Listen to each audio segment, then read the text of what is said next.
Last year हमने कई सारी लड़ाइयां देखी, उनमें से एक लड़ाई थी रशिया और यूक्रेन के बीच, ठीक है। अब उसी से ही एक वर्ल्ड न्यूज में आया बुचारेस्ट 9। मेनली ये बुचारेस्ट है क्या?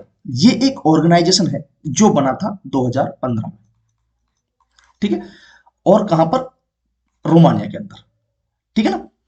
तो बुचारेस्ट 9, तो बुचारेस्ट तो हो गया एक ऑर्गेनाइजेशन 2015 में बना था, और 9 का मतलब क्या है कि इसके अंदर, इस ऑर्गेनाइजेशन के अंदर 9 कंट्रीज शामिल है। अब ये न्यूज में क्यों आया था? क्योंकि इन 9 कंट्रीज ने क्या किया है कि भैया जो रशिया को क्रिटिसाइज किया है यूक्रेन के ऊपर युद्ध करने को लेकर, ठीक है। भी ये चीजें सही नहीं है, जो भी चीजें उन्होंने बोली है, ठीक है, जियो पॉलिटिक्स के अंदर।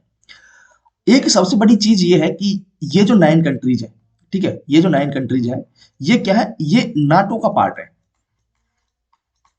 ठीक है। अब आपको पता है भाई, नाटो को लीड कौन करता है? यूएसए लीड करता है, ठीक है, उसकी मिलिट्री लीड करती है। अब आपको याद क्या रखना है, एक तो बुचारेस्ट, ठीक है, उसमें कितनी कंट्री है? 9 कंट्री है, और वे 9 की 9 कंट्रीज किससे है? नाटो का मेंबर है। अब नाम आपको याद रखना है भाई कि इसके अंदर देखो, आप ऊपर से याद रख सकते हो एस्टोनिया, लातविया, लिथुआनिया, ये तो हम लोग याद रखते ही हैं, ठीक है। उसके बाद आपको यहां से कनेक्ट करना है हंगरी, और हंगरी का बॉर्डर शेयर है स्लोवाकिया और स्लोवेनिया, ओके।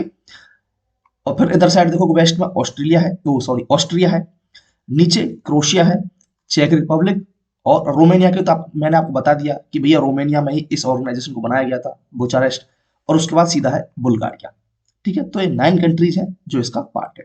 तो आपको याद रखना है भाई, वो किसी ऑर्गेनाइजेशन को लेकर या कंट्री, क्योंकि लास्ट ईयर नाटो से क्वेश्चन आया था कि नाटो के कौन सा जो कंट्रीज है, यूरोपियन कंट्रीज जो है, इनमें से कौन से नाटो के मेंबर नहीं है, ठीक है। और ये चीज मैंने आपको बताई भी थी जब मैंने आपको एक वीडियो में PT 365 करवाया था, ठीक है। तो ये आपको याद रखना है।